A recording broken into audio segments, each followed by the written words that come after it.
Well, let's get started. Welcome, everybody, to the Finding the Bright Spots in Your Data webinar. This is presented by Balboa Solutions, and we are joined by Liz Feller. A quick few housekeeping items before we start. The session is going to be recorded. We're going to send it out to all the registrants, so people on and off this meeting. So just look for that in your emails after this meeting. So if you're here, please take a moment to introduce yourself in the chat, where you're from, and we'll keep the chat going. We're going to have somebody looking at the chat. So if you have any questions that you want to bring up at any time in the webinar, please put them in there, and we'll have hopefully somebody message us and stop us, and we'll answer those questions. Okay, well, I want to introduce Miss Liz Feller here. Liz started at Nelnet Business Services in 2019, and now she leads their design systems team as part of product design. She also serves as a Pendo governess for NBS, accelerating installation and use of the analytical tools, polls, and guides across their product suite. Now that the tool is in use for more than 15 products and service, Liz has helped lead products to streamline and improve access to user resources, use in-app content, and reduce call volumes by over 20% without developer efforts and cost, which is a big thing I do want to touch on today, Liz, of not using the developers for that. Originally from North Dallas, she attended college at UT Austin, where she met her husband in the Longhorn Band, and they live near DFW with their 2 children and a cat. In her spare time, Liz enjoys the outdoors, reading Stephen King novels, and doing the NYT crossword puzzle. So thank you, Liz, for joining us. Is there anything else you wanted to add? That's an awesome introduction for you. No, I'm super happy to be here. I'm curious if anyone else is joining us from Texas, but maybe we'll find out later. Nice. Yeah, there probably have a few people that'll be joining us from there. Awesome. Well, let's go straight into what we want to talk about today. And so, Liz, we obviously had to talked before this, and you had brought up the idea of pain points and focusing on pain points in the business, which is something that we want to focus on in this meeting because that was a great idea, and it just really blew my mind of thinking about the way we do business differently than how we normally do. So can you give just a brief explanation of what you've seen with those pain points? Yeah. What's interesting is that they can come about in a few different ways, and awareness of them can also come about in a few different ways. Sometimes we have these like dull or achy things we know about, but we can't prioritize, right, in our products. Sometimes we just hear feedback from clients, big and small, and sometimes the bigger clients just get the most attention, right? We also can have some really unpleasant pain points because they happen very quickly. And that might be, a bug in a release or something that no one accounted for in your discovery phase. And all of a sudden now you're having to do a lot of rework or something else related to it. And none of those are pleasant. You can also probably someone's worst nightmare, right? You're on a live demo and something doesn't work. Or, you're doing a call with a client or a prospective client and they realize like, hey, your product doesn't do that. Like, oh, what a bummer. Like, well, why not? All of these things really can be something that people react emotionally to. And now you're trying to solve for something that you didn't think was going to come up, or, it's been coming up and you finally have to tackle it. And you're still averse to addressing it because it's going to take work, it's going to take resources. And you really know that in the end, you're not exactly making your product better. You're making your product less bad. And that's not exactly the best way to spend all of your time when you're trying to make your products what they could be. Yeah, so this is exactly what I've seen in many organizations I've worked with. You go into meetings and people talk about their product in a way that's, okay, these people have these problems, we need to resolve them. So those are the pain points when people are focusing on those pain points. And they're good, right? It is good to at least think about those. We don't want people to not be able to click a button that is broken. We want to be able to fix those things. But focusing on the pain points, as you had mentioned earlier, Liz, is where the problem occurs. When that's all you're talking about, it doesn't give value. It really just gets people back to neutral, is what you were saying. And specifically, though, reporting and analytical data, what kind of places do you normally see these pain points come through for? The example I have is NPS, right? People talk about their pain points in NPS all the time because they give a score, they give a low score, and then they say, I don't like this thing. And normally they're very vocal about it. Are there any others that you found to find those pain points? Yeah. What's interesting about pain points is, if someone's really vocal about it, and I think Simon Sinek, had a quote at some point about it. If someone's really, really vocal about something that's usually is pretty insignificant, it's not about the thing, it's about something else. And so pain points can come certainly from NPS and other feedback mechanisms, but then you're having to go hunt down and investigate because, sometimes people's feedback is very vague. Like, your reports are too complicated. Well, okay, now we need to go look at our reports. Which ones are these customers using where they say that they're too complicated? Maybe they are, and that is something that can be improved, but maybe it's the way that they're getting to their reports. Or maybe it's just the time of day that they're trying to do all of these things at the same time. Looking at conversion rates is another way to uncover pain points, right? Especially if you're using funnels in your analytical tool, or if people keep calling about a certain part of your product, maybe you can build something that can show you what were they doing leading up to that. Looking through call volumes and tickets that people put in, trying to find commonalities. Those are pretty intensive research projects, right? But you're really trying to eliminate variables to really get to the root of their pain. And then you have to figure out, well, how many other people does this impact? How many other clients? What is our revenue going to do if we don't solve this pain point? And if that includes rework, then you're also having to delay things that people ask for to solve something that seems broken or insufficient. One that comes to mind, I mentioned reports, and if people say it's too complicated, looking at their behavior in there can be really interesting because there are parts of your product that are intentionally more complicated, right? You have to be careful in those areas and things like that. And so it's always kind of curious what people complain about versus what their behavior looks like. And it is a lot of brain power and person power to get into all of that data and figure out what is really going on, especially if whether an NPS or some other mechanism, they're telling you that this is a real pain point for them. We have two different things, what people say and what people do. And what people say, like you were saying, takes a lot of effort to really dig down to see if that's really a real pain point, or maybe they were just onboarded incorrectly. But what they do is really where you find the information that is more beneficial in at least figuring out what the real root cause is, right? And that could be through things like funnels, right? Like a report like that, where you can see people drop off from something and see where that pain point is. What are some examples of pain points that you found through either these reports or that you've heard of? Yeah, so there's definitely a few different camps of this, right? You touched on onboarding, right? If a client is set up incorrectly, it could be by accident, or it could be because they insisted on a certain thing. That can certainly lead to pain points because maybe your product wasn't exactly built to handle their scenario. Maybe there were some UI changes that people were not prepared for. And so now they feel like it's worse than it was before. Maybe you have a pain point around you released a feature and you expected people to be excited, but now you took one step forward and two steps back because they're not excited. And so now you have even more to do related to that release that you were not really wanting to do. and having to figure out, well, where did we go wrong? And that can be very discouraging, especially if you're having to do it over and over, because pain points are so reactive, right? They're the kind of epitome of, well, we did something, we made a decision, and now we have to go fix something else.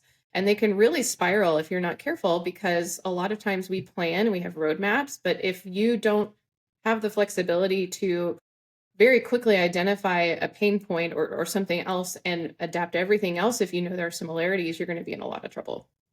Yeah. So in the thing that I've noticed is pain points don't always need solving. You had mentioned UI changes.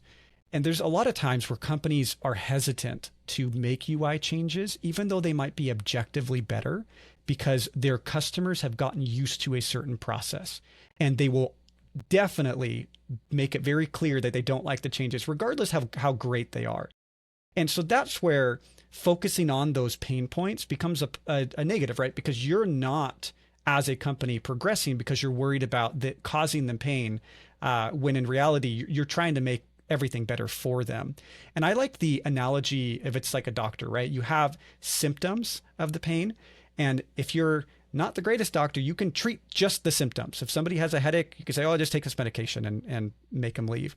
But if there is an underlying problem or something else that you want to resolve, or just making their life better in some other way, it can resolve those symptoms. And it can, instead of focusing on those, you focus on getting exercise or something like that, or a better diet or something that helps them, and it makes them feel better in this case, as a patient, but the same thing goes for all the users as well. So you had talked about with these pain points, you had mentioned to me the idea of a switch mindset. And that's the idea of switching your mindset from the pain points to something else. So if you can give us a brief explanation of what that is. Yeah. So I first heard about a switch mindset from a keynote speaker at Pandemonium last year. And his name is Dan Heath. Fantastic. He has a bunch of books that he's written. And the most recent one's called Reset, How to Change What's Not Working. So I dove into that and it was really interesting. Yeah, here's my copy too. Yeah, love the book. Yeah, so many examples of different industries taking a risk, really, to switch how they were thinking about what they were trying to do every day and what problems they were trying to solve. So instead of focusing on pain points, one thing that they did was they focused on the concept of a bright spot. Where can we find, in the midst of all of these pain points, or in the midst of this area of my business or my product, where are people really doing a good job and why? And focusing on a bright spot instead of a pain point was a way to switch their mindset, and it can switch our mindset too, into something that is a lot more motivational, a lot more influential, and a lot more proactive or preventative instead of that reactive state that pain points put us in. Yeah. And if you think about it, in the organization, if you're talking more about the bright spots that people are going through, that completely changes the culture. People start to look at their product in a better way. I've worked for a company before that the product was made in the 90s, and the only thing we talked about is how dated it was. Internally, that is what we talked about. And it made us look at the product differently. And I think looking at the bright spots and how, like the reason why we still had a really large market share, looking at those reasons, then you look at why people are buying this, and then how you can help other people that are users or even people that you're selling to find those same bright spots and find ways to improve their lives using the product. So what are some examples though that you've seen of bright spots? Yeah, when I'm trying to find one, what I think of is taking time to find where users are successful, really kind of focusing in on that, and sometimes even celebrating, like, oh my gosh, yes, they did this thing and it was so great and it took them this amount of time. And then taking the time to learn from that and seeing how we can scale it somewhere else. And so sometimes it can be a reduction in how someone needs help, whether they're call, chat, email, clicking FAQs or customer service on your product. Maybe it's quicker accomplishment of tasks. So I had mentioned, reports earlier. We have a product where generating a report can be a 4-step process, right? And drop off is usually, like, it happens, and their completion rate was about 75%, which is okay, but 3 and 4 people, right? And so we took it upon ourselves to go look at the work and see, like, on the screen itself, how does it actually operate? And that's when you notice, oh, wait, there's this favorites function we forgot about. And it actually Yeah. lets you bypass one of the steps. So if we take that first step out of the equation and look at people who use that favorites option, now their completion rate is not only 94%, but they're doing it in almost a minute faster than their counterparts. And so being able to say, oh, this mechanism in this very tucked away part of my product, maybe there's opportunities for me to apply that in other places where people say it's too many clicks, or people say I have to do all these things, or it's too complicated. And it's so much fun to find them, because then you are thinking a little bit more creatively about, maybe there's a way to apply this favorites concept somewhere else. And maybe there's a way to, even if it is more clicks, make it more fun to do in other parts of my product. Sometimes it's Yeah. also users figuring out a new feature faster than others, and really understanding where that discovery comes from and how we can encourage that in an independent way. want to focus on that one because I have an example that Okay. that exact same thing happened. I think most of the time in businesses, we focus, especially in support, on the people who call in rather than the people who don't call in. And you can learn a lot from the people who are not calling in. And that exact one where you talked about the users finding features quicker, there was a feature that people were having a lot of trouble with in a company I used to work for, and they weren't using it correctly, or a lot of them just weren't using it at all. They would get to the page that we expected them to use it, and then they just kind of dropped off, and they would do other things on that page, and then they would get around to doing the same thing. And it was like, oh gosh, people just aren't using this. Well, we looked at workflows and we found that there was 15% of users that were finding this in like 10 less clicks. It was an insane less clicks, and people still were getting to the same place. And we found that there was what I called a secret button. It wasn't really secret. It was just so small, and you had to scroll down to find it to do this thing. So what we did is we took that button and we moved it to the top of the page, right by the section header, and it completely changed all the problem. People stopped calling in to figure out how to do this thing because before they were saying, "Oh, I can't find this," and we had to tell them where it was because they just weren't scrolling. It was past the fold. And studying those people who were able to find that were fixed the problems of everybody who wasn't able to find it. Rather than going to support, calling everybody, or making like a guide. Sometimes that's useful, but in this case, we just moved a button. That's all we did. Really useful. So I like that. Any other bright spots that you wanted to bring up? I mean, these are fun to talk about, so I like these. Yeah. Let me see. I also know that sometimes we find bright spots in unexpected ways. It's always curious when people do something for the first time really fast, and like you said, then they don't say anything about it. And you're like, well, what did they do?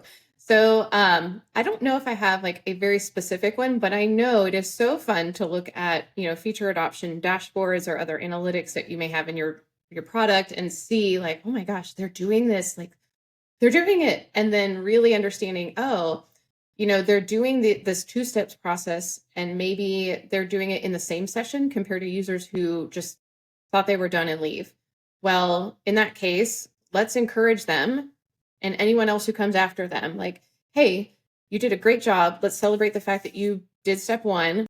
Your next step is here waiting for you. And instead of making it kind of a passive option on the screen, really driving them to that next step so they can see the outcome of all of this effort that they should be putting in. They're dividing it into 2 different days or weeks or times that they're in your product, but let them go ahead and finish because it's not that much more work. And then they're already in that flow and in that process.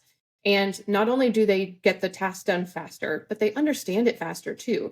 And that can really help with retention and engagement down the line if you're building something that hopefully people come back and continue using, not just set it and forget it.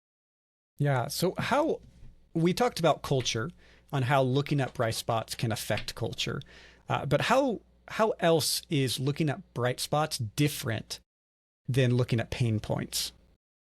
Yeah. So what's interesting is that you can use a lot of the same analytical tools to look at bright spots, right? We were talking about funnels or completion rates and where people are in the product when they call for help or something else, but you can actually kind of invert those and see, what are our good group? What are our best users doing, or the people that feel most successful?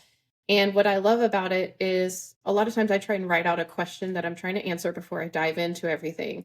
And instead of saying, what's causing people to drop off, right? What's enabling people to stay in the funnel?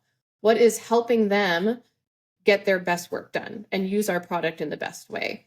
Another great tool that's out there now, a lot of products have built-in insights where they're using your own data to tell you, hey, people are more likely to do X if they've also done Y. AI is coming a long way and it's only going farther. And so I anticipate more in that direction, not just finding pain points, but incredibly like pointing out where are people most engaged or what might be correlated together to help find those bright spots and keep them moving. Yeah. I like what you had mentioned about enabling users on getting them to, help solve their own problems. Kind of like my example I said, it's just you skip the thing I like. We talked about this a little bit earlier in this call, but you skip over the neutral. So when you look at pain points and you solve those pain points, for example, in my button, just telling them where the button is, you don't get them to a positive, you just get them from negative back to a neutral. When you focus on the bright spots, moving the button, there's a lot of other bigger things that you can do with bright spots, you get them from a negative to a positive. You get the workflow that they are going through in a better state, instead of just getting them to understand how it was designed in the first place. Really like that. Absolutely. And I love, like, bright spots have so much more potential than pain points, right? If I find a group of people that have really helped illuminate a bright spot in my product, I want to replicate that, right? If I am focusing on a group of people that are experiencing a pain point, I really want that to go away as quickly as possible. And I'm almost afraid to look everywhere else in our product where that might be another pain point. But bright spots help us kind of either solve pain points indirectly or just make a product even better directly based on user feedback and experience. Yeah. And anybody here, if you have any examples of bright spots or even pain points that you want to put in the chat, let us know and we can bring that into the conversation. But something I also want to touch on is when you focus on pain points, it is a very reactive way to do business. You wait for people to have a problem and then you solve the problem. Instead, you could look at bright spots and be more proactive, because you can find people. Let's say you have a beta for a feature that you released. Obviously, you want to fix some problems that are happening in the application. But if you focus on those beta participants, on what they are doing well in the application, then you can try to mimic that when you actually release this to a larger audience. And in very many examples, you would be able to find those well before the vast majority of people got their hands on it. And I think that allows you to, before it even happens, stop the support calls, do all those things. It's a great way to keep everybody positive as well, and finding those people who you probably should follow in other parts of the application as well. Because when you find bright spots with one person, normally those are the people who are experimenting and finding things. And then you can look at how they're using not just feature A, but feature X, Y, and Z as well. Yes, and absolutely. And that can even turn into entire personas for your user research, right? And really help you think about new parts of your product in a way that you didn't before, or revamping existing parts. Because we all know our products have history and some parts are better than others. And we don't want history to repeat itself if it is a pain point, that's for sure. Yeah, and that's a very good point, because if we all know that there's some parts of our products that we can improve.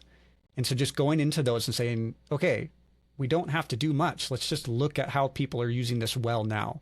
Because if people are using a part of an application, then it is working for them.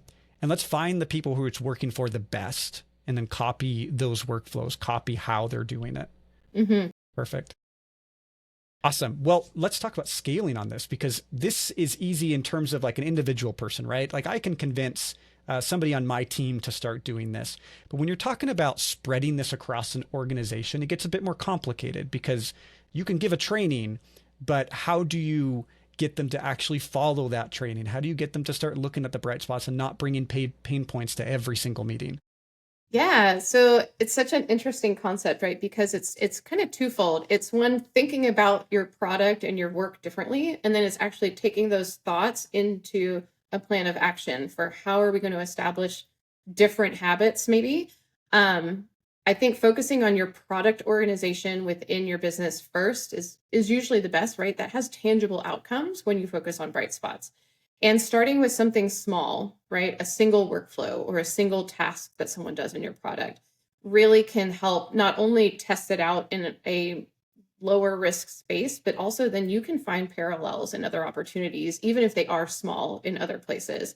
An example, if your product lets your users send emails, well, there are a lot of tools that other people in your organization use that send emails, right? We have sales, we have marketing, we have customer success. Maybe it's not exactly about the process in your own product, but maybe it's the process of how we think about emails and how are we looking at the ways to send an email that gets the results we want. If we see our users are doing something specific, I would bet that when they're very successful, we can take what they're doing and apply it in other places of our business. Yeah. One other thing that comes to mind too is, at least in our organization, we have, monthly or bi-monthly meetings by different brands and markets, and they are able to call out and we're able to celebrate really successful sales of our product. And I'm always curious, like, do we go back and study like what made that sale so effective, and what were things that sales team did in that scenario that we can use as a bright spot and replicate in other parts of our business too. Yeah, I like the idea of starting small and replicating, because you cannot force this. No. If we convince the CEO of a company or board members, whoever it is, that this is the best way to do it, and they are fully bought in and they send out a mass email and say, hey, everybody, start looking at bright spots. Okay, go. It's not going to work, right? It's you have to start somewhere and prove that it has value. And when you prove that it has value to you, then you can start bringing those into meetings. I've worked with a lot of data BI tools in the past, and there's been a lot of times where people are just working off of intuition, right? They're trying to do things based off of what they know about the product. If you start bringing in reports about bright spots or anything on data regarding this and how that has changed the way you have done business, then people will want to do the same thing. You don't have to tell people this is what you need to do. Show them why it is beneficial. And that will obviously get them to start looking at bright spots. And then down the road, that changes that culture to start looking at everything on that positive light. And people will start asking for them too. It won't happen overnight. People won't ask Liz on Monday after she gave a presentation on Thursday, hey, tell me about a bright spot in this part of the application. It's going to happen over time, but you have to keep up with it and find value for your team on those small places. And like you said, replicate it in other ones. And it'll very quickly, after that, they'll have a critical mass, and it'll move to the rest of the organization. Yeah. And I think, taking time to celebrate is meaningful. There's not a lot of time to do it, every day, but I love, and I'm always inspired by when another department is sharing in a meeting or in a sprint review, like, hey, it's not about solving bugs, but hey, we were able to actually accomplish this thing, or here's the work that we put in that we're really excited about that we know will preemptively solve all of these potential problems that we are foreseeing and that people have told us about from our competitors or from previous versions of this product. We were just in a sprint review today where it was nothing but, the little emoji applause because of how someone was handling some change control in a notes area of a product. Like, it was such an ingenious way that they were, eliminating problems before they were even there. And I thought that was a really great bright spot for them. And people in the chat were already starting to comment, like, I can't wait for when we rework this other part of our product that uses notes, because I would love to be able to incorporate that. And so it really can spread really quickly, and pain points don't do that. And so it's such a neat way to impact your organization and how other people think. And then it really helps with your culture too, because people are focusing on something positive and they're able to use that as motivation and momentum to keep going that route. Yeah, it's a really good point. Pain points are really hard to celebrate when you fix them. Yeah. If you give an organizational email that says, hey, everybody, we just fixed that button that nobody was able to click because of the code thing. People aren't like, they're not going to be like celebrating. And yeah. It's something that is like, okay, this is an announcement. Hey, look, we just did this, and everybody, just to let you know, FYI. Whereas the bright spots you find where people are benefited. And that makes me think of a way that companies actually are looking at bright spots, at least in some way, and how we can sort of replicate this in other parts of the organization. I'm sure everybody's been in a part of like a town hall or something, like a big quarterly meeting where you bring everybody together. And I've seen a lot of organizations bring in users that are like their power users, and they have them talk about how the product is helping them. This is a way to start talking about bright spots, because these people are the ones who are fighting for your product. They love your product, and they start telling you these stories. And every time they always come and say a story of how this specific feature helped completely change the way that they work.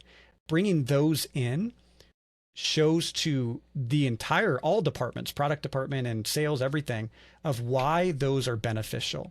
And if we start finding that people are having problems with those same features that those power users are using extremely well, that's where we say, okay, there's a disconnect here. Something is wrong to where we have a lot of users who are using this and they're loving it and others who are not. How can we get those power users? How can we get what they're doing over to these other users? And sometimes it's not something that you need to fix. It's not something that requires development. Not always, but sometimes. And it's not always like, oh, okay, this button is broken. That's always a low-hanging fruit. You always go fix your buttons.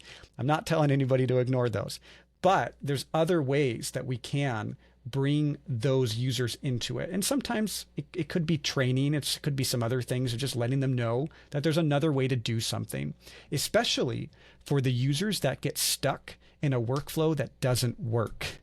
Those are the hard ones, because you have workflows that do, and then people have these workarounds. I remember at a company I worked for, there was a system that they did scheduling, and normally the scheduling that they wanted to do, this specific task, took about 4 clicks.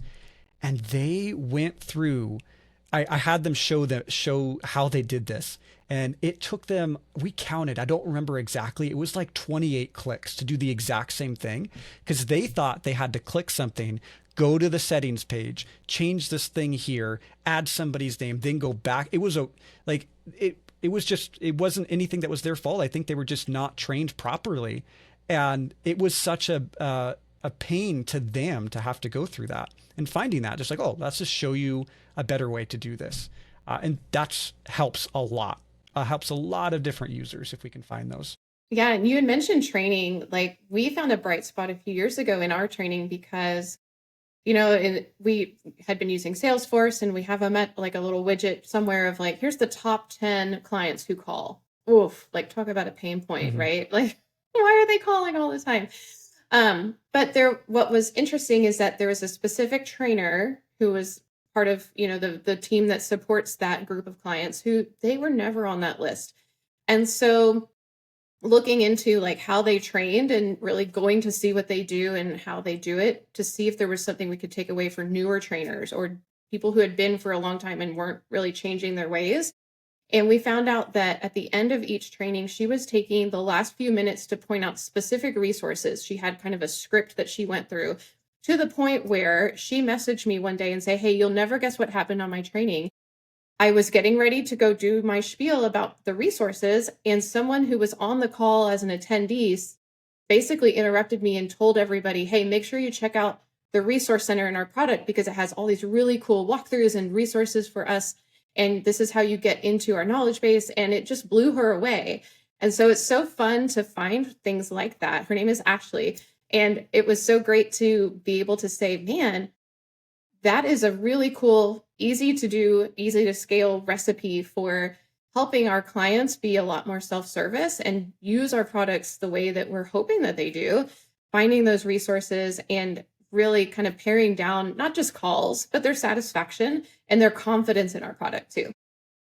Yeah, and a lot of times I've noticed that some organizations almost get upset at their users for not using it the way it was intended. Yeah.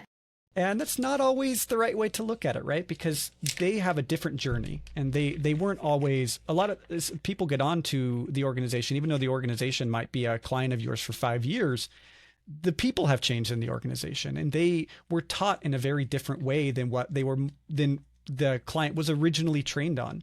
And so being curious and not judgmental is extremely useful in looking at this. And I always think of the analogy of like a kid and their parent, like in baseball. I like baseball, and you can have a dad that's looking at their kid not hitting the ball and telling them, "Hey, just do better. Just be better at this."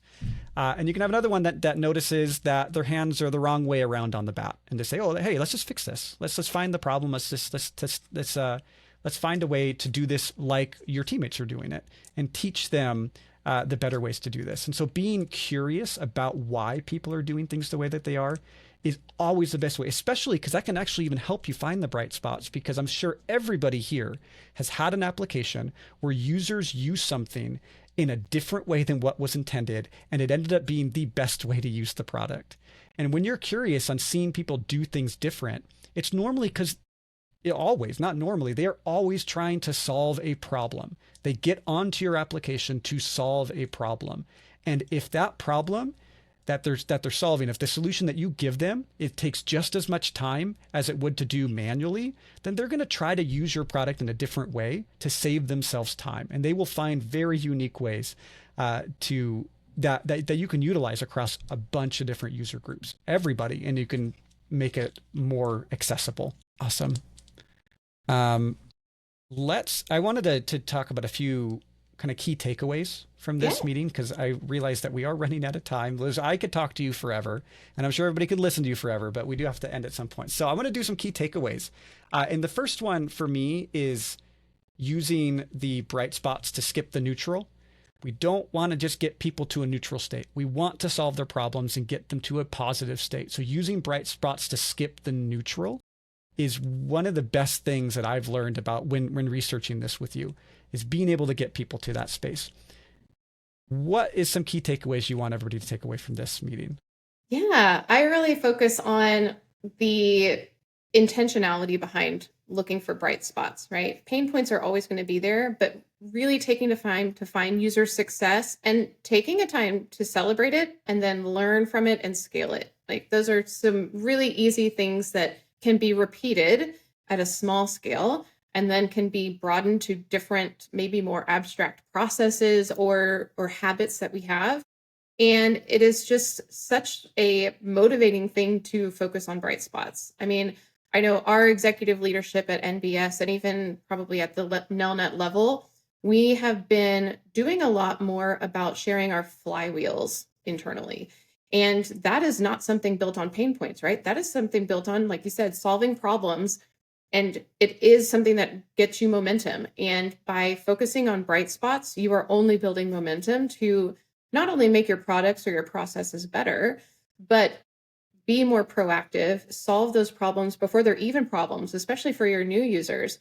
And that can help with your user base, your potential user base, and the kind of business that you get to do every day. Yeah. Something else that we haven't talked about, I want to bring up, is treating your internal employees as users as well, because they will see the pain points if you let them see the pain points, and they will focus on those. I recently talked to a customer, and we were talking about a specific product that is in the suite that they had. And I caught myself talking negatively about a very specific part of the product because I just didn't understand why it was designed in the way that it was. And I realized, okay, I shouldn't be talking about it like that. But this is something that people always focus on the pain points. They say, it cannot do this one thing. And without the ability to explain either the way that they should be doing it, a workaround, or why it's that way, keeps people focusing on the negative. And you do not want internal employees focusing on the negative with external users. And so making sure that you keep them in mind and not just saying, how do I fix this for our, what I'm calling regular users, but also our internal users as well, keeps everybody looking at the bright spots. And you can create that culture internally and externally of people finding those bright spots in your product. Absolutely. Liz, is there anything else you wanted to bring up? We have about 5 minutes left. Ooh, I don't think I do, but I know that just spending this much time talking about bright spots and finding them makes me want to go into my product and go look for some. So that may be what I'm doing for the next bit of my afternoon. Yeah, well, another takeaway then for everybody. If you want to find these bright spots, we talked about this a little bit previously in the conversation, but using things like funnels, if you have a tool that can show people on a workflow, step 1, step 2, step 3, whatever those may be, dropping off, you can find the people who don't drop off and what they are doing differently. If you have a tool that allows you to view their session, I know like Pendo has one called Session Replay that I've used in the past. That one allows you to see people using parts of the application and see their mouse moving around and exactly what they do. That has replaced like user acceptance testing of the past, of actually bringing people into your office and having them click around and watch them. You could just see them do it in the product already. Really useful tool there. And another one is if you can see a path. If you see a path of what people are taking, or a workflow chart of the steps people take to do something, and see the people who take the least amount of steps as opposed to the most amount of steps, that would be absolutely beneficial in finding these bright spots on how people are using your application. So I'd highly recommend everybody here to look for those in your application, which with whatever tool you might have. If you don't have a tool, then you can find your power users and you can ask them how they do things. There's always manual ways to do this. There's always a way that you can find the bright spots in the data.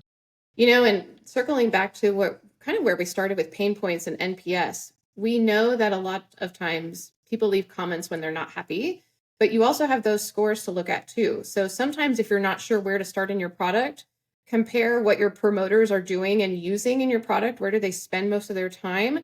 Compare that to your detractors, especially the ones that are like 3 and below, and see what differences you find and what is overlapping. Overlapping usually is kind of a sweet spot for a bright spot, because there's a very clear difference in how those users feel about your product, but they're spending time in the same place. So there's got to be something in there you can unlock and tease apart to make a bright spot for your detractors, and also for any of your new users who come in.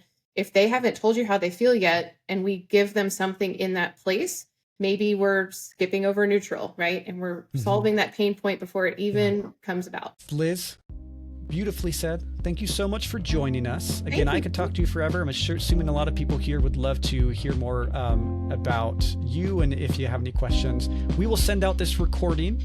And if you have any questions, please email us at info@Balboa Solutions. We can respond to you there, and we'll be having more of these webinars. So we'll be sending out the invitations and the marketing content for those moving forward. So if you have any questions, let us know. Thanks everybody for joining, and we will end here. Thanks again, Liz. Thank you.